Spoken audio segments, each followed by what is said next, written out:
క్రీస్తునందు ప్రియమైన సహోదరి సహోదరులారా, మరి 2 దినాల కూడికలో అల్పనైన నన్ను ప్రేమతో ఆహ్వానించి మీ మధ్య వాక్య పరిచర్య చేయడానికి దేవుని మహాకృప వలన జరిగినదని ఎంచి మొదటిగా తండ్రి అయిన దేవునికి స్తోత్రం చెల్లిస్తూ స్థానిక సంఘంలో ఉన్న దేవుని సేవకులు జయబాబు గారికి, సహోదరికి, బిడలకు, సంఘమందు ఉన్న పెద్దలు, సహోదరుడు, బాధ్యత కలిగిన ప్రతి ఒక్కరికి నా ప్రేమ వందనాలు తెలియచేస్తున్నాను. ఈ దినపు ఆఖరి కూడికలోనికి మనం వచ్చాం. మనము మన ప్రియ సహోదరి మగ్దలేని మరియ జీవితంలో ఉన్న పాఠాలను మనం వింటున్నాం. ఈ రాత్రి వేళ మరొక మాట, మరొక తలంపును మనము ఆలోచన చేద్దాం.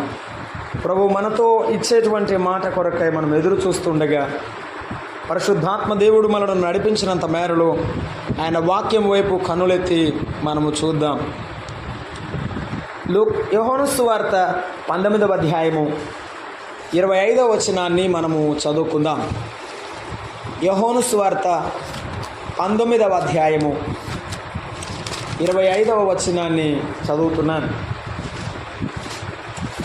ఆయన తల్లియు, ఆయన తల్లి సహోదరియు, క్లోపా భార్య అయిన మరియయు, మగ్దలేని మరియయు యేసు శిలువ యొద్ద నిలుచుండిరి. యేసు శిలువ యొద్ద నిలుచుండిరి. మార్కు సువార్త 15వ అధ్యాయము 47వ వచనాన్ని కూడా చదువుకుందాం. మార్కు సువార్త 15వ అధ్యాయము 47వ వచనాన్ని కూడా మనము చదువుకుందాం. చూడండి.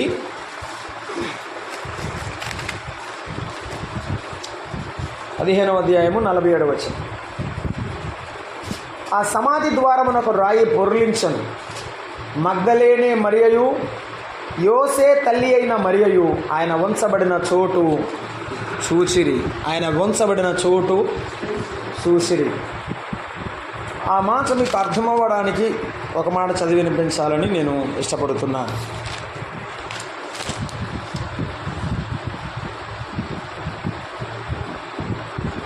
నలభై వచనం. కొందరు స్త్రీలు దూరము నుండి చూచుండి వారిలో మగ్దలేని మరియయు, చిన్న యాకోబు, యోసే అను వారి తల్లి అయిన మరియయు, సలోమియు ఉండిరి. ఆ దినము సిద్ధపరచు దినము 42వ వచనం, అనగా విశ్రాంతి దినం ఒక పూర్వదినం కనుక సాయంకాలమైనప్పుడు అరిమత యోసేపును గురించి ఆ మాట రాయబడింది. 100 స్త్రీలు యేసు ప్రభువులో వారిని చూడడానికి యెరూషలేముకు వచ్చినట్టుగా అక్కడ మనం చదువుకుంటున్నాం. చిన్న ప్రార్థన చేసుకొని వాక్యాన్ని మనము ధ్యానం చేద్దాం. ప్రేమగల మా ప్రియ ప్రభువా, స్తోత్రారుడు అయిన దేవా, మీ పాదములకు వందనాలు, స్తోత్రాలు. ముందుగా మీ దాసుని నిలిపి మీరు అందించిన శ్రేష్టమైన తలంపులను బట్టి మీకు స్తోత్రములు ప్రభువా. మీ వైపు తిరిగి మారు మనసు పొందుట ఎంతైనా దీవెనకరమని మీ మాటలు వినబడుచుండగా ప్రభువా, హృదయము వంచి, శిరస్సు వంచి మిమ్మల్ని అంగీకరించి మీ రాజ్య వారసులయ్యే భాగ్యము దాయిచ్చారు. ఈ రాత్రి మేము చదువుకున్న వాక్య భాగమును దీవించండి నాయన. జ్ఞానము లేనివాడు, అల్పుడు మీ ఎదుట ఒకడు ఉండగా మనిషిని మరుగు చేయండి. మాతో మాట్లాడాడు మా ప్రభువా. ఈ రాత్రి మా ప్రభు అయిన యేసుక్రీస్తును హెచ్చించండి. నీతిని గూర్చి, పాపమును గూర్చి ప్రతి పాపిని ఒప్పింపచేయండి. తద్వారా పరలోకమందు గొప్ప ఆనందము కలుగునట్టుగా స్థానిక సంఘమందు అనేకుల పరిశుద్ధులైన మీ బిడ్డలమైన మా హృదయాలు తెప్పరిల్ల చేయమని, మాతో మాట్లాడుమని క్రీస్తు యేసు నామమున ప్రార్థన చేస్తున్నాము తండ్రి, ఆమేన్.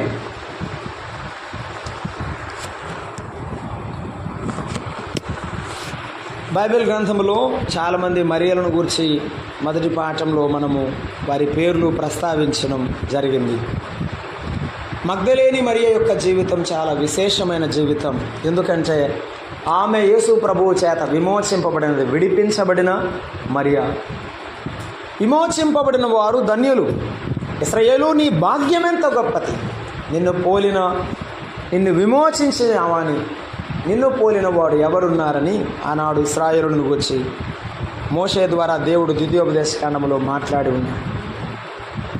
మన ప్రభువు రక్తము ద్వారా కడుగబడిన మనం ఆనాడు ఎర్ర సముద్రములో గొర్రెపిల్ల రక్తము ద్వారా ఐగుప్తులో విడిపింపబడి యేసు ప్రభు వాక్కు ద్వారా ఎర్ర సముద్రమును దాటి వంచిన వారు భాగ్యవంతులైతే, యేసుక్రీస్తు రక్తములో కడుగబడిన నీవు నేను ఎంత భాగ్యవంతులం. ఆయన పరిశుద్ధాత్మ చేత ముద్రింపబడిన మనం, ఇంగ్లీష్లో ఇలాగ రాయబడింది సీల్డ్ అని, ముద్ర వేశాడు, సీల్ వేశాడు. నీ జీవితాన్ని, నా జీవితాన్ని ఆయన ముద్ర వేశాడు. మనం ఎంత భాగ్యవంతులం. మగ్దలేని మరియా మన సహోదరి భాగ్యవంతురాలైంది. ఆమె విమోచింపబడినది. మధ్యాహ్నం వేళ మనం ఆలోచన చేశాము. రెండవ మాట ఏమిటంటే, ఆమె, మీరు అలా చూస్తే నేనేం చెప్తాను, అటు చూడకుండా చెప్పాలి. మీరు మధ్యాహ్నం విన్నారని నాకు తెలుస్తుంది కదా. రెండవ మాట మనం మధ్యాహ్నం వేళ ధ్యానం చేస్తాము. అదేమిటంటే, చెప్పండి, నేనే చెప్పుకోమంటారా? సరే చెప్తాలే, కాకపోతే మీరు చెప్పకపోతే దాని అర్థమే లేదు. ఎందుకంటే నేనే చెప్పుకొని నేనే వెళ్ళిపోయినట్టు లెక్క. అవును కదా. యేసు ప్రభువుని వెంబడించిన మరియ లేక వెంట నడిచిన మరియను గురించి మనం ఆలోచన చేస్తాం. రెండవది, తనను తాను వ్యయపరుచుకున్న, నాకు సమయం లేక వ్యయపరుచుకున్న మాట సరిగా పూర్తి చేయలేకపోయాను. ఈ రాత్రి వేళ మనం చదువుకున్నటువంటి రెండు భాగాలలో ఒక చోట యేసు ప్రభు సిలువ యొద్ద నిలబడిన మరియను మనం చూస్తాం. యేసు ప్రభువుని విడువని మరియ. ఏమిటి? విడువని మరియ. మార్కు సువార్త 15:47 మనం చదువుకున్నాం కదా. సుగంధ ద్రవ్యాలు తీసుకుని ఆయన దేహమును సిద్ధపరచడానికి కొందరు స్త్రీలు యేసు ప్రభు వారి సమాధి వద్దకు రావడానికి ఆదివారం పెందలు అక్కడ బయలుదేరారు. విశ్రాంతి దినము తర్వాత దినం వారు బయలుదేరారు. వారు బయలుదేరిన ఆ రోజు వారు దేవుని దేహమును సుగంధ ద్రవ్యాలతో సిద్ధపరచడానికి వచ్చిన వారు. ప్రభు నాకు ఇచ్చిన తలంపు ఏమిటంటే, యేసు ప్రభు యొక్క విలువనెరిగిన మరియ ఆయనను దేహమును సిద్ధపరచడానికి వచ్చినది. అసలు యోహాను సువార్త 12వ అధ్యాయంలో బ్రతికుండగానే ఆయన పాదములు ఆ అత్తరుతో శుద్ధి చేసిన మరియ, ఆయన తల మీద పోసింది మరొక సందర్భంలో. 12వ అధ్యాయం యోహాను సువార్తలో ఆయన పాదములకు మీద పోసినది. ఇది నా జ్ఞాపకార్థంగా చేయబడిందని ప్రభువు చెప్పాడు. ఆయన ఎంత విలువైన వాడో ఎరిగింది. ప్రభువుని నమ్ముకుంటాము. నమ్ముకున్న తర్వాత ఆయన విలువను ఎరిగి మనము జీవించాలి. అది రెండవ మాట. మొదటి మాట మనం చూడండి. యోహాను సువార్త 19వ అధ్యాయం 25వ వచనంలో, అందరితో పాటుగా యేసు ప్రభువు యొక్క సిలువ యొద్ద నిలబడినటువంటి స్త్రీని గురించి ప్రభు మనకిచ్చిన మాట ఏంటంటే, ఆయనను విడువని మరియ. లూకా సువార్త 8వ అధ్యాయము 1-2 వచనాలు మనం చదువుకున్నాం కదా. అక్కడ ఒక మాట చూడండి. విడువని మరియ ఎప్పుడు? ప్రారంభంలో, అది అగర్మాట. ప్రారంభంలో ప్రభువు నమ్ముకున్న క్రొత్తలో మనం ఏం చేయం? విడవం. పాటలు ఎలా అయినా పాటలు నేర్చుకోవాలి, పాడాలి. ఎలా అయినా ప్రార్థన నేర్చుకోవాలి, ప్రార్థన చేయాలి, ఆరాధనకు వెళ్ళాలి, సమయానికి వెళ్ళాలి, అంతా బాగా చూడాలంటారు. సంవత్సరాలు జరగగా రాను రాను రాను రాను జరుగుతుంది. ఏమవుతుంది? రొట్టె ముగింపులో వచ్చి చెయ్యొద్దు అనమాట. అక్కయ్య ఇయ్యకపోతే జయబాబు గారి మొఖాన కన్నెర్ర చేసి చూసింది. ఇక దేవుడు ఒప్పుకోడు సుమా. ఏదో ఒకరోజు దేవుడు నిన్ను ఊరుకోడు. సంఘ పెద్ద నీకు భయపడి ఇచ్చినా దేవుడు ఊరుకోడు. కొంతమందికి చాలా చిత్రంగా ఉంది. మా సంఘంలో ఒక ఆవిడ అడిగింది మా సంఘ పెద్దని, వెంకట్రావా జ్వరం వచ్చిందయ్యా నాకు, రేపు ఆదివారం పెద్ద రొట్టె చేయమంటుంది. ఆమెకు రొట్టె మీద అవగాహన అంతవరకు ఉంది. అంటే రొట్టె తింటే రోగం తగ్గిద్ది అనుకుంటుంది ఆవిడ. దానికోసమే తినడానికి వస్తుంది ఆదివారం. పెద్ద రొట్టె చేయ్యా, జ్వరం వచ్చింది నాకు అంటే. షాపుల్లో చాలా పెద్ద రొట్టెలు అమ్ముతారు, ఆరాధనలో రొట్టె అది కాదు. కొంతమంది విడిచిపెట్టమనే ఆలోచన ఉంటుంది, కానీ వారి విడిచిపెట్టని మనసు దేని మీద ఉంటుందంటే భౌతిక సంబంధమైన వాటి మాత్రమే ఉంటుంది. దాని గురించి చెప్తున్నారు. కొంతమందికి సీసా మీద నమ్మకం, ఏసై మీద కాదు. అది లోపల ఏదో కొబ్బరి నూనె ఉండదు కదా, దాని మీద. కొంతమందికి రొట్టె మీద వారు విడిచిపెట్టరు, ఎందుకంటే భౌతిక సంబంధమైన వాటిని చూస్తున్నారు, కానీ అసలు ఆయనను ఆయనగా చూడడం లేదు. అది వచ్చిన పొరపాటు. ఎందువల్ల? అనారోగ్యం పోయిందని యేసయ్యను నమ్ముకుందంట. ఏమిటంటే పోయిందని యేసయ్యను నమ్ముకుంది, ఇప్పుడు వచ్చింది. ఏం చేస్తుంది? మీరు ఎంత తెలివిగలవాళ్ళు అనుకున్నా అసలు చెప్పరు. ఏం చేసి చెప్పండి? మళ్ళీ పోద్ది, మళ్ళీ వచ్చింది. అది అనారోగ్యం వచ్చింది, మళ్ళీ అప్పుడు ప్రార్థన మానేస్తుంది అనమాట. దాని కొరకు యేసు ప్రభువుని ఎప్పుడు నమ్ముకోకూడదు, అంతకంటే నమ్ముకోకుండా ఉండటమే లేదు. మరియను గురించి మనం చదువుతున్నప్పుడు లూకాసు వార్త 8వ అధ్యాయము 1-2 వచనాల్లో చూడండి. యేసు ప్రభు వారు దేవుని రాజ్య సువార్తను తెలుపుచు ప్రకటించుచు ప్రతి పట్టణములో ప్రతి గ్రామములో సంచారము చేయుచుండగా అన్నాడు 1వ వచనంలో. 2వ వచనం ఆఖరిలో అన్నాడు ఆయనతో కూడా ఉండిరి అన్నాడు. ఆయన సువార్తలో విడువనిది ఎక్కడ చెప్పండి, గట్టిగా మీరు చెప్పాలా అమ్మ. సువార్తలో విడువనిది. సువార్త పరిచర్య జరుగుతూ ఉంటే, దేవుని పరిచర్య జరుగుతూ ఉంటే విడువక వెంబడించినది యేసు ప్రభువు. ఆయన శిష్యులతో పాటుగా ఆయనను వెంబడించిన సహోదరి, నీవు యేసు ప్రభు పనిలో ఆయనను వెంబడించేదానివుగా, విడువని దానివుగా ఉన్నావా? విడువనిది అంటే రెండు అర్థాలు. 1 పట్టుదల కలిగింది, 2 తన యొక్క తీర్మానం చాలా ప్రభువు చిత్తానుసారమే. ఈ రాత్రి నీవు యేసు ప్రభువు నమ్ముకుని ఎన్ని సంవత్సరాలైందో నాకు తెలియదు, కానీ నీవు యేసు ప్రభువుని విడిచిపెట్టకుండా జీవిస్తున్నావా? సంవత్సరానికి ఉన్న ఆ 52 ఆదివారాలు ప్రతి ఆదివారం విడువక ఆరాధన చేస్తున్నావా? ప్రభువు నమ్ముకొని ప్రభువు చిత్తానుసారంగా జీవిస్తున్నావా? మరియా యేసు ప్రభువుని సువార్తలో కూడా విడువనిది అని మనం చూస్తున్నాం. నేను రాత్రి ఈ మాట జ్ఞాపకం చేశాను కాబట్టి దీని మీద నిలబడడం లేదు. 2వది యోహాను సువార్త 19:25లో మనం చదువుకున్నాం. ఇప్పుడు రండి, యోహాను సువార్త 19వ అధ్యాయము 25వ వచనం. 19 ఆయన తల్లియు ఆయన తల్లి సహోదరియు క్లోపా భార్యైన మరియయు మగ్దలేని మరియయు యేసు శిలువ యొద్ద నిలుచుండిరి అన్నాడు.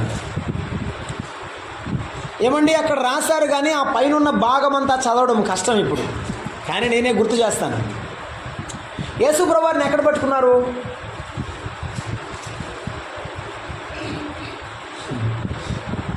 దారుణండి. యేసు ప్రభువారిని ఎక్కడ పట్టుకున్నారు? సరే, యేసు ప్రభువారు ఎక్కడ ప్రార్థన చేశారు? ముమ్మారు శిష్యులను తీసుకుని వెళ్ళి అక్కడే కదా. అదేంటో చెప్పు. మేడ మీద. మత్తయి సువార్త చదవండి, మీరు లాభలేదు, చదవాల్సింది. మత్తయి సువార్త మీరు అలా చెప్పకపోతే అసలు ఊరుకోం కదా. మత్తయి సువార్త 26వ అధ్యాయం 36వ వచనం. అంతటా యేసు వారితో కూడా, బైబిల్ అందరూ తీయండి, ఇది ఖచ్చితంగా ఎవరిని అడిగినప్పుడు మరీ షేమండి. ఎక్కడికి వచ్చారు? గెత్సెమనే అనబడిన చోటికి వచ్చాను. గెత్సెమనే తోటలో ప్రార్థన చేశాడు ఆయన ముమ్మారు. ఎక్కడ పట్టుకున్నారు? అక్కడే. నేను ఎవరిని ముద్దు పట్టుకుందునో ఆయనే యేసు అని గుర్తు చెప్పి వచ్చి బోధకుడా అని ముద్దు పెట్టుకున్నాడు కదా ఇస్కరియోతు యూదా. ఆ గెత్సెమనే వనములో పట్టుకున్నారు. గెత్సెమనే వనములో ఎవరున్నారు? శిష్యులు ఉన్నారు, యేసుప్రభు ఉన్నారు. కత్తులతో గుదియలతో వారు వచ్చారు. ఆయనను పట్టుకొని యెరూషలేము తీసుకుని వచ్చారు. ఎక్కడ తీసుకొచ్చారు? యెరూషలేము తీసుకుని వచ్చారు. శాస్త్రుల ఎదుట, ప్రధాన యాజకుల ఎదుట ఆయనను నిలబెట్టారు. పిలాతు ఇంటికి తీసుకెళ్లారు. హేరోదు ఇంటికి తీసుకెళ్లారు. ప్రతి ఇంటికి తిప్పారు. అక్కడ నుండి సమాజ మందిరానికి తీసుకొచ్చారు. అక్కడ నుండి తీర్పు కొరకై రోమా చక్రవర్తి యొద్దకు తీసుకుని వెళ్ళారు. యెరూషలేము వచ్చిన తర్వాత యేసు ప్రభువారి వెంబడి శిష్యులు మాత్రమే కాదు, ఆయనను తీసుకుని వెళుతుంటే శిష్యులు అందరూ పారిపోయారు. పట్టుకోగానే ఏమైపోయారు? అందరూ పారిపోయారు. యేసు ప్రభువారిని అప్పగించిన తర్వాత కొంతమంది ఆయన మీద ఉన్న ప్రేమతో అక్కడక్కడక్కడ దాక్కుంటూ ప్రభు వైపు చూడడానికి బయలుదేరి వెళ్ళారు. కానీ లూకాసు వార్త 23వ అధ్యాయంలో 27వ వచనం చదువుకున్నాం. కానీ స్త్రీలు మాత్రం, ఆ స్త్రీలలో మగ్దలేని మరియ మాత్రం 23వ అధ్యాయం 27వ వచనం, 23వ అధ్యాయము 27వ వచనం, గొప్ప జన సమూహమును ఆయనను గూర్చి రొమ్ము కొట్టుకొనుచు దుఃఖించుచున్న చాలా మంది స్త్రీలు ఆయనను వెంబడించిరి అన్నారు. ఆయన నమ్ముకున్న ఆయన పిల్లలందరూ ఆయన వెంబడి వెళ్తుంటే వాళ్ళలో కూడా, ఆ స్త్రీలలో మగ్దలేని మరియ కూడా వారితో పాటు వెళుతూ ఉంది. అందరూ పారిపోతే నా ప్రభువును పట్టుకున్నారని ఆమె ఆ ప్రభు వెంబడే నడుస్తూ రొమ్ము కొట్టుకుంటూ మా ప్రభువుని తీసుకుని వెళ్తున్నారని ఏడుస్తూ వెళుతుంది. ఏడు చోటు నుంచి అటు ఇంటికి వెళ్ళిందా? 28వ వచనం కూడా చదవండి. యేసు వారి వైపు తిరిగి, యెరూషలేము కుమార్తెలారా, నా నిమిత్తం ఏడవవద్దు, మీ నిమిత్తమును మీ పిల్లల నిమిత్తం ఏడవండి. ఏం చేస్తున్నారు వాళ్ళు?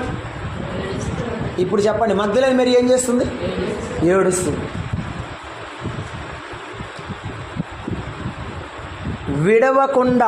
విడవలేని మనసున్నోడు ఏం చేస్తాడంటే ఆ బాధలో, వేదనలో, దుఃఖముతో ఉంటాడు. అసలు స్పృహే లేనోడు, మనస్సాక్షి లేనోడు ఏం చేస్తాడు? ఏడవడు. నిజమా కదా? అంతే. దుఃఖం రాదు, జరిగిన సంఘటన చూసి వేదన రాదు. మగ్దలేని మరియ ఏడుస్తూ దుఃఖించుచు రొమ్ము కొట్టుకొనుచు ఆయన వెంట అలాగే నడిచింది. సువార్తలో నడిచింది, ఆయనతో, ఆయన పరిచర్యలో నడిచి వెళ్ళింది. అయితే యేసు ప్రభు బంధింపబడినప్పుడు కూడా ఆయన విడువక ఆయన వెంట నడిచి వెళుతోంది. ఇప్పుడు మనం చదువుకున్నాం, ఆయన సిలువ దగ్గరే నిలబడి ఉంది. ఆయన సిలువ దగ్గరే నిలబడి ఉంది. ఏడుస్తూ దుఃఖపడుతూ ఆయన కొరకు అక్కడే నిలబడి ఉంది. సిలువ దగ్గరికి వెళ్తే చంపేస్తారు, భయపడేవాళ్ళు రాలేదు. రోమా సైనికులు సరి అయిన వారు కాదు, వారు క్రూరమైన వారు. అయినా ఆమె యేసు ప్రభు నిమిత్తమై ఆమె అక్కడే నిలబడి ఉంది. ఎంతమంది యేసు ప్రభువుని నమ్ముకుంటున్నారు? ఎంతమంది ఆయన కొరకు నమ్మకంగా విడవకుండా జీవిస్తున్నారు? ఎంతోమంది నమ్ముకున్నారు. నేను 23 ఏళ్ల నుండి యేసు ప్రభు నమ్ముకున్నా. ఇన్ని సంవత్సరాల్లో చాలాసార్లు నమ్ముకున్న వారు అనేకులు ముందుకు వస్తారు. కొన్ని సంవత్సరాలు గడిచిన తర్వాత మానేస్తారు. ఎందుకు బ్రదర్ అంటే, ఆ ప్రార్థనకు వస్తే ఏం జరుగుతుందిలేండి, ప్రార్థనకు వస్తే మాకేం మేలు జరగలేదండి, అసలు యేసు ప్రభు మాకేం చేయలేదండి అనేవారు కూడా. అనుభవించి మర్చిపోయేవారు చాలామంది ఉన్నారు. అనుభవించి దేవుని మర్చిపోయిన వారు చాలామంది ఉన్నారు. అపోస్తలుల కార్యముల గ్రంథం 15వ అధ్యాయానికి రండి. ఒకడు యేసు ప్రభు ప్రేమలో నిమగ్నమయ్యాడు, ఆరాధనలో సంతోషంలో ఉన్నాడు. దేవుడు చేసిన మేలును బట్టి నేను కూడా వస్తాను సేవకులారా మీతో పాటుగా అన్నాడు. బయలుదేరి వచ్చాడు. మీతో పాటుగా దేవుని సేవలో నేను కూడా పరిగెత్తుకొని ఆలుపంపులు పొందుతాను అని చెప్పాడు. కానీ ఏం చేశాడు? 15వ అధ్యాయంలో మనము జ్ఞాపకం చేస్తున్నాం. అపోస్తలుల కార్యముల గ్రంథంలో 36-37 వచనాలు. కొన్ని దినములైన తర్వాత ఏ పట్టణంలో ప్రభువాక్యము ప్రచురించటమో సువార్త ప్రకటించటమో ఆయా ప్రతి పట్టణంలో ఉన్న సహోదరుల దగ్గర తిరిగి వెళ్ళి వారు అలాగున్నారో మనము చూతమని పౌలు బర్నబాతో అనును. అప్పుడు మార్కు అను మారు పేరు గల యోహానును వెంట పెట్టుకొని పోటకు బర్నబా ఇష్టపడెను. అయితే పౌలు పంపూలియాలో పని కొరకు తమతో కూడా రాక తమను విడిచిన వారిని వెంట పెట్టుకుని పోట యుక్తము కాదని చాలా దూరం ప్రయాణం చేసిన తర్వాత మనకి ఏమనిపించిందంటే, ఇక ఏం సువార్తలే, మా ఇంటికి పోదామనిపించింది. వెనక్కి వెళ్ళిపోయారు. విడిచిపెట్టి వెళ్ళిపోయాడు. పౌలును బర్నబాను విడిచిపెట్టి వెనక్కి వెళ్ళిపోయాడు. అతడు విడిచిపెట్టి వెళ్ళిపోయాడు. ఆ ఇద్దరు సేవకుల మధ్య పెద్ద వివాదం వచ్చేటట్టుగా వెళ్ళిపోయాడు. యేసు ప్రభు పనిని విడిచిపెట్టి వెళ్ళిపోయాడు. తిమోతి పత్రికలో పౌలు భక్తుడు 2వ తిమోతి పత్రిక 4వ అధ్యాయంలో మాట్లాడుతున్నాడు. 4వ అధ్యాయంలో లోకా మాత్రమే నా యొద్ద ఉన్నాడు, తిమోతి నీవు త్వరపడి రమ్ము, నేను కర్పులో నా వస్త్రమును మర్చిపోయి వచ్చాను, దానిని త్వరగా తీసుకొని రమ్ము. మార్కును వెంట పెట్టుకొని రమ్ము, అతడు ఉపచారము నిమిత్తం నాకు ప్రయోజనకరమైన వాడు అని చెప్పుచు 10వ వచనంలో ఏమంటాడు? దేమా ఇహలోకమును స్నేహించి నన్ను విడిచి, యేసయ్యను ఆయన సేవకులను విడిచి ఎక్కడికి వెళ్ళిపోయాడు చెప్పండి? ఇహలోకములోకి వెళ్ళిపోయాడు. నమ్మాడు కానీ యేసయ్యను విడిచిపెట్టాడు. లోకమును స్నేహించి వెళ్ళిపోయాడు. లోకములో కలిసిపోయాడు. పాత జీవితానికి వెళ్ళిపోయాడు. మరలా అలాగే లోకములో కూరుకుపోయాడు. ఎంతమంది యేసయ్య దగ్గరకు వచ్చి ఆయన దగ్గర నుండి తిరిగి వెళ్ళిపోతున్నారు? ఎంతమంది యేసయ్య దగ్గరకు వచ్చి ఆయన అక్కర్లేదని, ఆయన దగ్గర మేలు లేదని తిరిగి వెళ్ళిపోయారు? నువ్వు విడిచిపెట్టాదానివా, విడిచిపెట్టని వాడువా?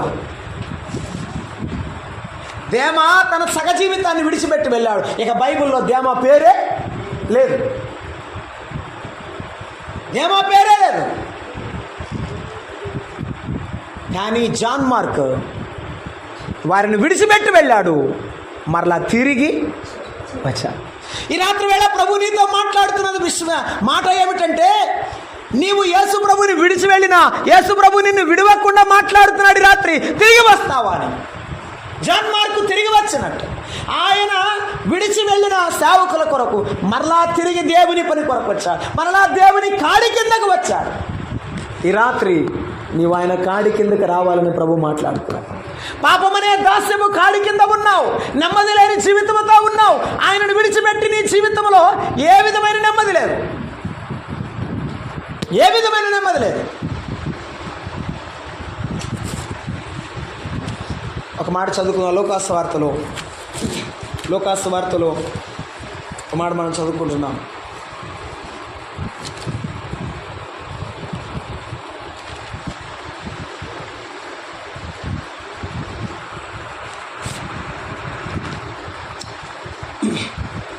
ఒక తండ్రికి ఎంతమంది కుమారులు ఉన్నారు? 2 కుమారులు ఉన్నారు. ఆ 2 కుమారులను ఆయన చక్కగానే పెంచాడు. వారిని పెంచి ఆయన తన పిల్లలను పెంచి 2ని పెంచాడు. వారిలో ఒక చిన్నవాడు, ఎవరో చిన్నవాడు ఆయనను విడిచిపెట్టి వెళ్ళిపోయాడు. 15వ అధ్యాయంలో ఆ సందర్భం 11 నుండి ఆఖరి వరకు రాయబడి ఉన్నది. ఒక మాట చదువుదాం. ఈ ఆస్తిని పంచిపెట్టబట్టమని 11-12లో అడిగాడు. 13వ వచనం. కొన్ని దినముల తర్వాత ఆ చిన్న కుమారుడు సమస్తమును కూర్చుకొని దూరదేశమునకు ప్రయాణమై అచ్చట తన ఆస్తిని దుర్వ్యాపారం వలన పాడు. కన్న తండ్రిని విడిచిపెట్టి వెళ్ళిపోయాడు.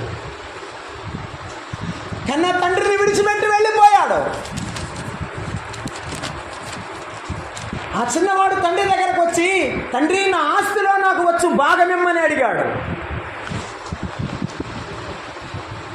అప్పుడు దాకా ఎవరు సంపాదించారు? కొడుకా తండ్రి? మరి ఆయన ఆస్తి ఎట్ట ఇది కాదు. అయినా అడిగాడు. తండ్రి ఏమన్నా మారుమాట చెప్పాడా? ఆ ఆస్తి ఇచ్చాడు.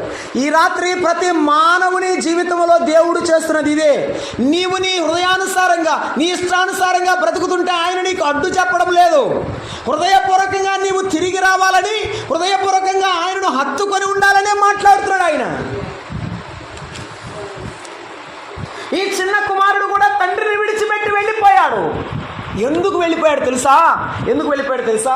అతడు దూరదేశమై వెళ్ళిపోయి వ్యాపారం చేయాలనుకున్నాడు. అది ఏ వ్యాపారం చెప్పండి? దుర్వ్యాపారం. దుర్వ్యాపారం. ఇటీవల కుటుంబ ప్రార్థన జరిగింది. నేను ఆ కుటుంబ ప్రార్థనకి వెళ్ళాను, మా ఊర్లోనే. ఆయన అన్నాడు, సార్ ప్రార్థన చేయండి నా కోసం అన్నాడు. ఎందుకయ్యా అంటే, సినిమాల్లోకి వెళ్ళాలి సార్, ప్రార్థన చేయండి అన్నాడు. నన్ను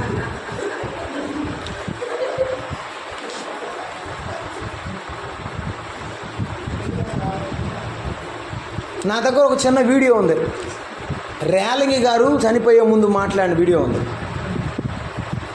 అది చూపించాను ఆయనకి. ఆయన ఏమన్నాడంటే, ఈ పాపపు రొచ్చులోకి ఏ మనిషి, ఏ యవనస్తుడు, యవన సహోదరి రాకూడదయ్యా, మా జీవితాలు పాడైపోయాయి, మీరన్నా బాగుపడి ఉండండి, అసలు ఇక్కడికి రాకూడదు, మీరు రానేకూడదు అన్నాడు ఆయన. ఆయన ఒక వీల్ చైర్లో వచ్చి అటు కూర్చొని అందరికీ నమస్కారం పెట్టి వెళ్ళిపోతుంటే, ఏదైనా ఒక మాట చెప్పండి సార్ అంటే అది చెప్పాడు ఆయన.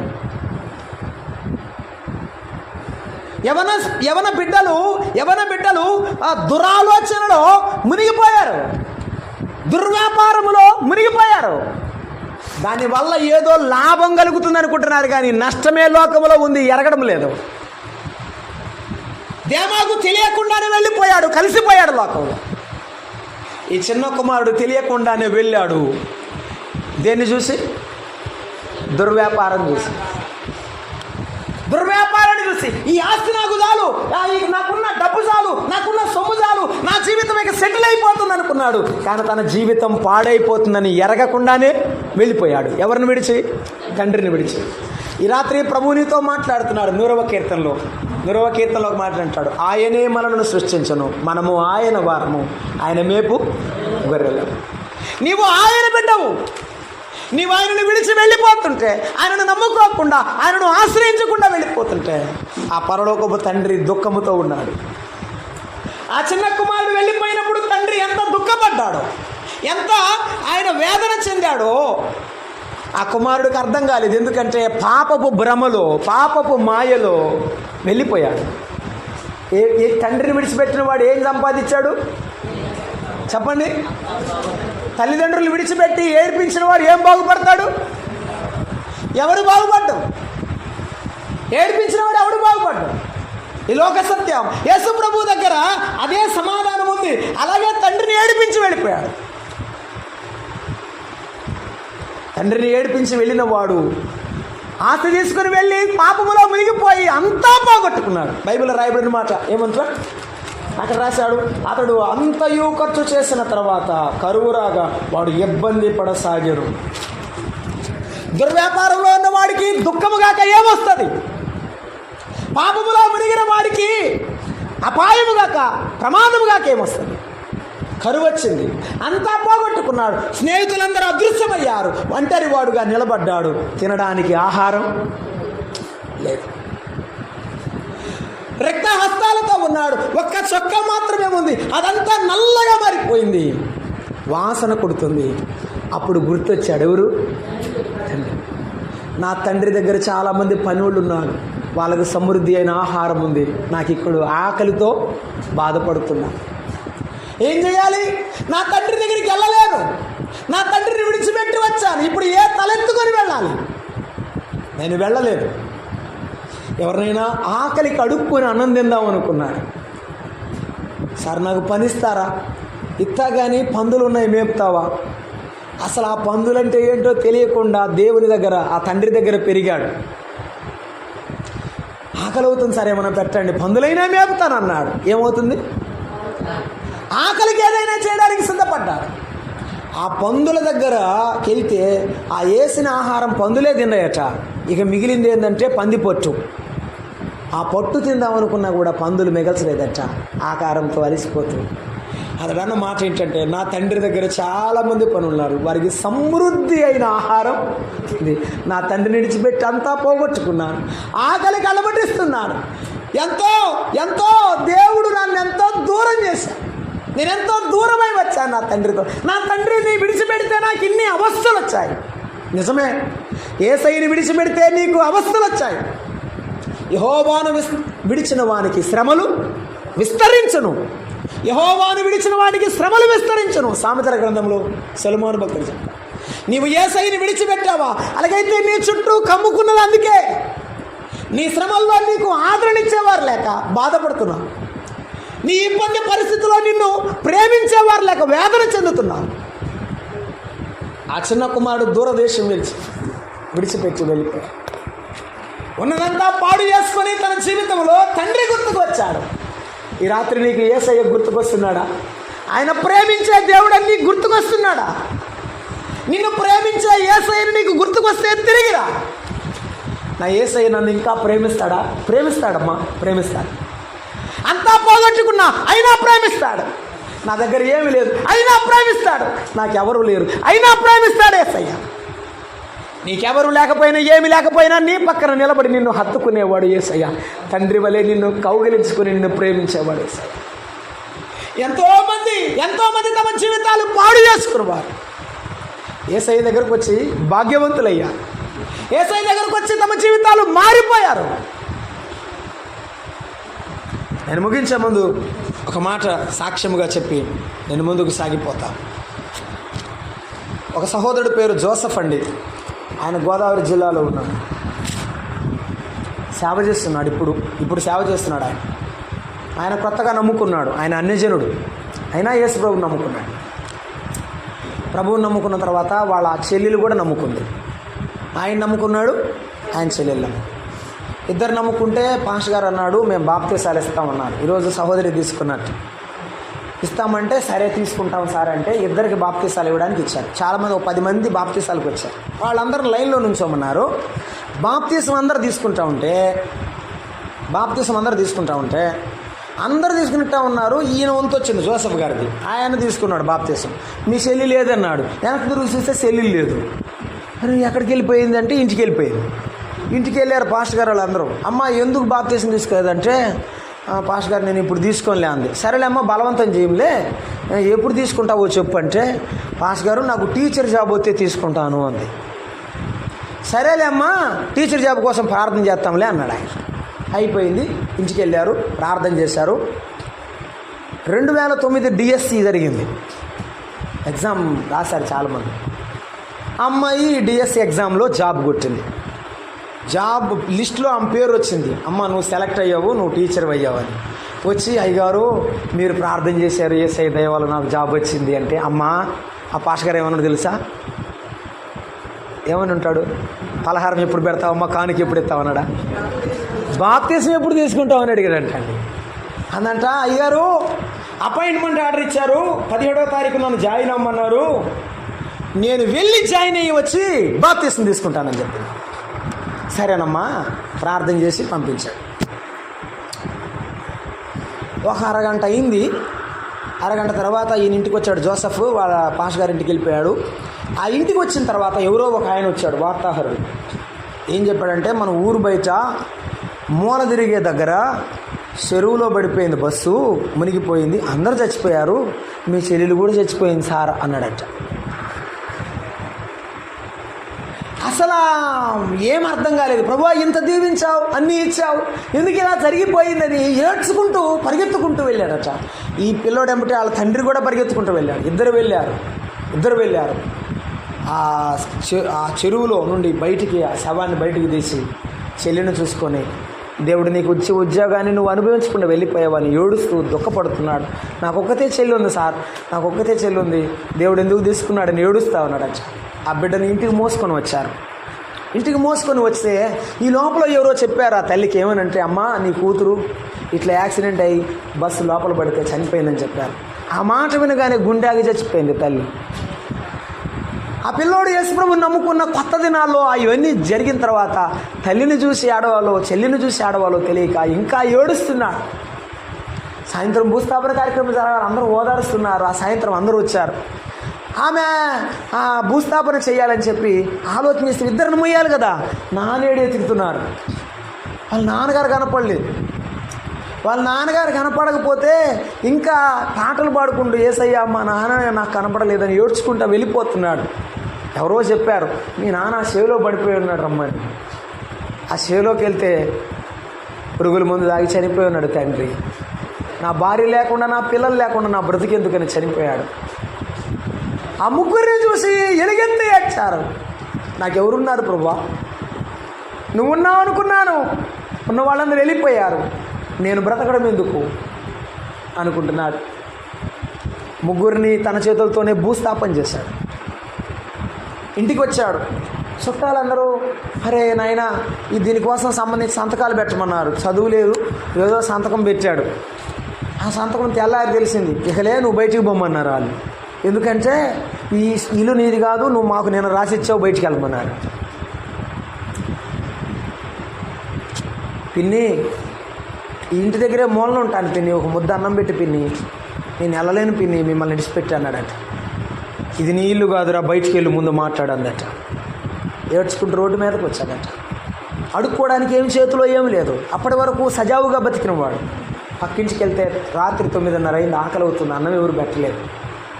అమ్మ కొద్దిగా అన్నం పెడతావంటే, అయ్యా 10 అయింది కదా, తినేసేం ఏమి లేదయ్యా, ఒక చిన్న బొచ్చిత్తాను అడుక్కయ్యా అందట. అది తీసుకొని ఇంటింటికి దగ్గర అన్నం అడుక్కుంటూ ఉంటే ఒక 2 తల్లులు అన్నం పెట్టారంట. తిన్నాడు. మరుసటి రోజు నుంచి అన్నం ఎవరు పెట్టడం లేదు.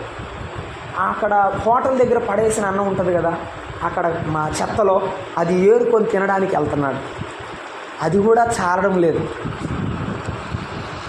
ఏమో కానీ పిచ్చాకలో ఏమో అందరినీ పోగొట్టుకున్న దృష్టిలో అంతా పోగొట్టుకున్న అర్థం కాక ఆకలితో ఏడుస్తున్నాడు.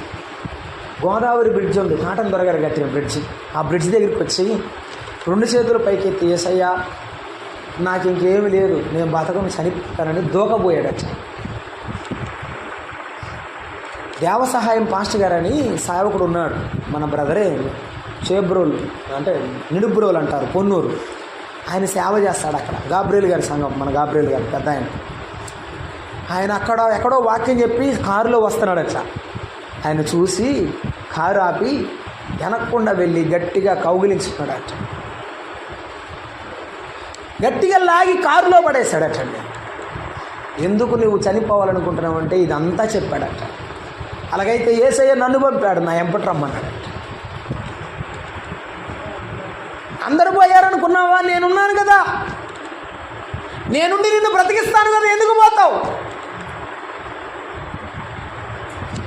దేవసేవం పాస్టర్ గారు తీసుకొచ్చే సేవకుడు, బైబిల్ ట్రైనింగ్ ఇప్పించే సేవకుడు అయ్యాడు. జోసఫ్ గారు ఇప్పుడు గొప్ప సేవ చేస్తున్నాడు. ఆయన చాలా పొట్టివాడండి, సినిమాల్లోకి నటించాడు ఆయన. తర్వాత సినిమాలు మానేసి ప్రభువుని నమ్ముకున్నాక, ఇంత శోధన శ్రమలు వచ్చిన తర్వాత ఆయన చెప్తాడు, ఇప్పుడు నేను బ్రతుకుతున్నానంటే యేసయ్య కోసం బ్రతుకుతున్నా, ఇక యేసయ్య నేను విడిచిపెట్టలేను, నా బ్రతుకు దినములన్నట యేసయ్య కొరకు బతుకుతారన్నాడు. నువ్వెన్ని శ్రమల్లో ఉన్నావో నాకు తెలియదు, ఎన్ని కష్టాల్లో ఉన్నావో నాకు తెలియదు, ఎవరికి చెప్పుకోలేకుండా బాధపడుతున్నవేమో నాకు తెలియదు, అంతా పోగొట్టుకొని అందరినీ పోగొట్టుకొని నిలబడ్డావేమో నాకు తెలియదు. ఆ చిన్న కుమారుడులాగా పోగొట్టుకొని నిలబడి ఉంటే తిరిగిరా యేసయ్య దగ్గర. ఆయనే నీ దేవుడు అవుతాడు, ఆయనే నీ తండ్రి అవుతాడు. తండ్రి లేని వారికి తండ్రిగా ఉంటాను, తల్లి లేని వారికి తల్లిగా ఆదరిస్తానని చెప్పాడు. ఈ రాత్రి ఆదరించే దేవుడు పిలుస్తున్నాడు. మనిషి మాత్రం నమ్మొద్దు, యేసయ్యను నమ్ముకో, ఆయన నీ తోడవుతాడు, ఈ దేవుడు అవుతాడు, తండ్రి అయిన నడిపిస్తాడు, ఆయన నిన్ను ఆదరిస్తాడు. సర్వలోక మానవులు యేసయ్యను దూరంగా పెట్టుకొని దేవుడిచ్చే మహిమను పొందలేకుండా దూరంగా వెళ్ళిపోయి ఆయనను విడిచిపెడితే, యేసయ్యా ఈ మనిషిని ప్రేమించి, ఈ మట్టి మనిషిని ప్రేమించి లోకంలోకి వచ్చాడు. నీకు అర్థమైందా? నిన్ను ప్రేమించే యేసయ్య ఈ లోకంలోకి వచ్చాడు. ఎక్కడికి వెళ్తావు? చనిపోతే అగ్నిగుండానికి వెళ్తావు. నీ కొరకు యేసయ్య మానవుడికి లోకంలోకి దిగివచ్చాడు. ఆయన మానవుడై దిగివచ్చినప్పుడు ఆయన పశువుల పాకలో పరుండ పెట్టబడిన సిగ్గుపడలేదు. నా బిడ్డ పాతాళానికి వెళ్ళకూడదని, నరకానికి వెళ్ళకూడదని ఆయన మానవుడిగా, రిక్తుడుగా, దాసుడుగా ఈ లోకములో జన్మించాడు. యేసు ప్రభువు గురించి భక్తుడు రాస్తున్నాడు, చల్లగాలిలో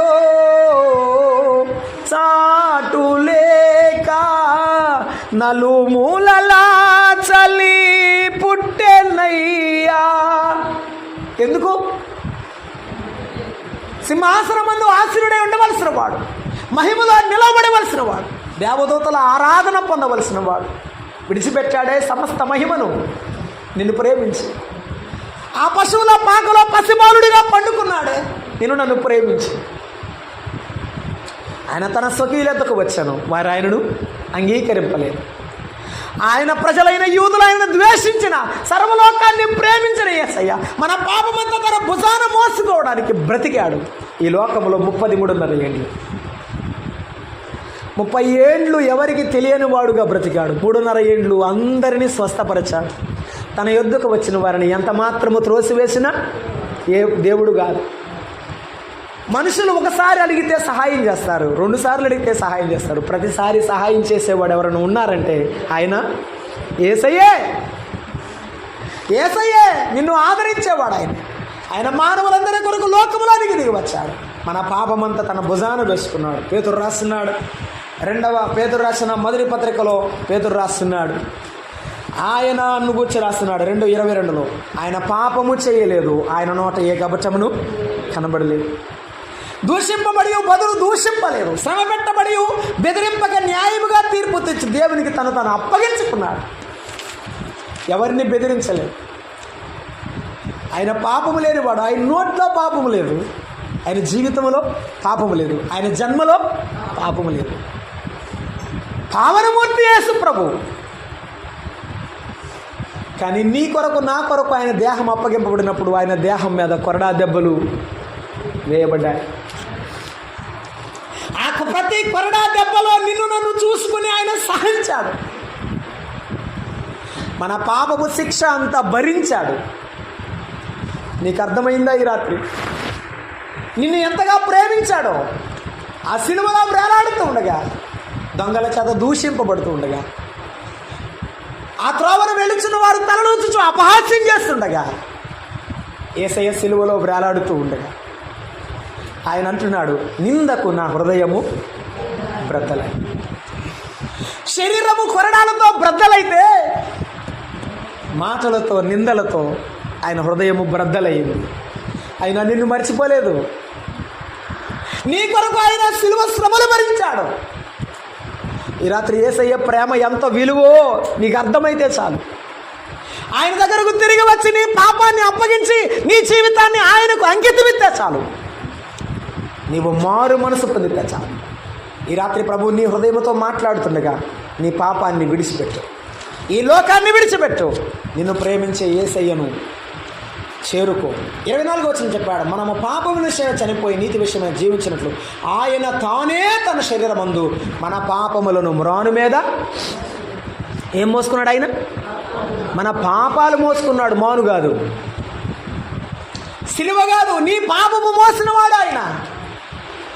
ప్రతి కొరడా దెబ్బ కొడుతుంటే, నా పిల్లలు తప్పు చేశారు, నన్ను కొట్టండి, నా పిల్లలు తప్పిపోయారు, నా పిల్లలు పాపులయ్యారు, నన్నే శిక్షించండి, వారి శిక్ష తండ్రిగా నేను భరిస్తాను ఆయన నిలబడ్డాడు. వారు దూషిస్తుంటే నిలబడుతుంటే పిలాతు అన్నాడు, ఇంతమంది నేరాలు మోపుతున్నారే, ఒక్క మాట అయినా మాట్లాడవా? మాట్లాడను, నా బిడ్డల కొరకు నేను మాట్లాడను. ఏమి చూసి ప్రేమించావయ్యా? ఏమి చూసి ఇష్టపడి నీవు కష్టపడ్డావు? ఏమి చూసి కొరడా దెబ్బలు ఓర్చుకున్నావు? ఆ సిలువ మేకుల మధ్య ప్రాణాలు తీయబడి ఎర్రని ఎండలో చిల్ల పెంకువలే అయిపోయావు. ఏమి లేదు కదా. ప్రభు అంటాడు, నేను నిన్ను ప్రేమించుచున్నాను, అంతే. ఆయన ప్రేమ వెలకట్టలేని ప్రేమ. ఆ కుమారుడు తిరిగి వస్తే ఆ తండ్రి ఏం చేశాడు తెలుసా? ఇంకా వస్తాడేమో ఎదురు చూస్తున్నాడు. దూరం ఉండగానే ఏం చేశాడు? పరిగెత్తుకొని వెళ్ళి వాడి మెడ మీద పడి ఏడ్చాడు.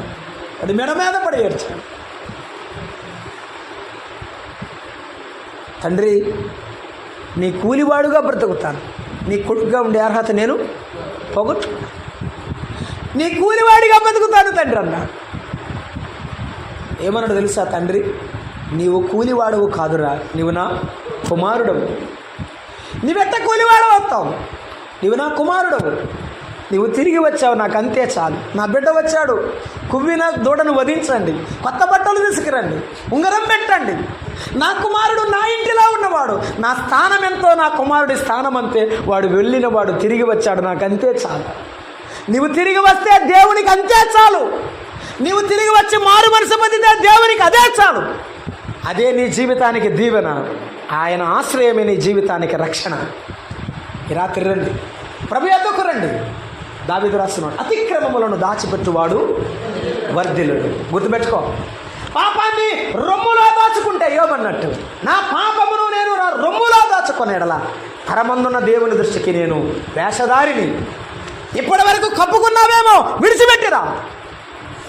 నీవు దాచుకుంటే వర్ధిల్లవు. ఈ రాత్రి కన్నీటితో ఒప్పుకో.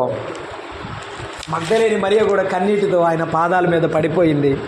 ఆయన పైకి లేపాడు. సిలువ యొద్ద ఆయనను విడవలేకుండా ఆయన సిలువను గట్టిగా పట్టుకుని ఆయన దగ్గర నిలబడింది. ప్రభువా, నువ్వు వస్తే నేను వెళ్తాను. ఆయన చనిపోయిన తర్వాత కూడా సమాధి దగ్గరికి వెళ్ళింది. నా ప్రభువుని నేను ఘనపరచాలి, ఆయన దేహానికి సుగంధ ద్రవ్యం పుయ్యాలని ఇష్టపడి వెళ్ళింది. ఆయనను విడువక బతికింది. ఎంత మంచి ధన్యురాలు మరియా. ఈ రాత్రి నీవు మరియ వలె మార్చబడాలంటే ప్రభు యొద్దకురా. మరియ జీవితం వలె మధురంగా అవ్వాలి అంటే, మాన్యురాలుగా బ్రతకాలంటే ప్రభు యొద్దకురా. యేసు రక్తము ప్రతి పాపము నుండి మనలను పవిత్రునుగా చేయి. ప్రభు రక్తములో కడుగబడండి. ఆయన రక్షణకు పాత్రులు కండి. ప్రభు బిడ్డలుగా తీర్చబడాలని తెలియచేస్తూ ముగిస్తున్నాను. ప్రభు తన వాక్యమును మన వెనుకల్లో దీవించునుగాక. ప్రార్థించాలి. కరుణామయుడా, జీవాధిపతి, మీకు స్తోత్రం. నీ ప్రేమ ఎంతో గొప్పది. నీ ప్రేమకు మేము ఏ పాటి వారం నాయన. ఎందుకు ప్రేమించావో, ఎలా ప్రేమించావో మాకు ఎప్పటికీ కూడా అర్థం కానేది. నీకు దూరమైన వారిని కూడా ప్రేమిస్తావు. నిన్ను విరోధిగా చేసి నిన్ను దూషించిన వారిని కూడా ప్రేమిస్తావు. కష్టాల్లో ప్రభువా అంటే పలకరిస్తే ఆదరిస్తాం. నేను ఎంత గొప్ప దేవుడు అయ్యా. ఈ రాత్రి వేళ మీ కలువరి వర్తమానమున్న బిడ్డలను కదిలించండి. పాపమును గుర్చి నీతిని గుర్చి మీరు ఒప్పింప చేస్తుండగా శిరస్సు వంచి అంగీకరించే మనస్సు బిడ్డలకు దాయిచేయండి. మిమ్మల్ని నమ్ముకోకుండా ఇక్కడి నుండి వెళ్లకుండా ప్రభువా సహాయం దాయిచేయండి. ఇక్కడ తీర్మానం చేసి ప్రభువా మీ బిడ్డలుగా తీర్చబడి మీ రాజ్య వారసులయ్యే కృప దాయిచేయండి. ఈ 2 దినాల కూడికల్లో ఉండి మీరు నడిపించినందుకు వందనాలు. రేపటి దినం కొరకు, ఆరాధన దినం కొరకు మమ్మల్ని సిద్ధపరుచున్నాం. క్రీస్తు యేసు నామమున వేడుకుంటున్నాం తండ్రి. ఆమేన్. అందరికీ ప్రేమ ఉంది.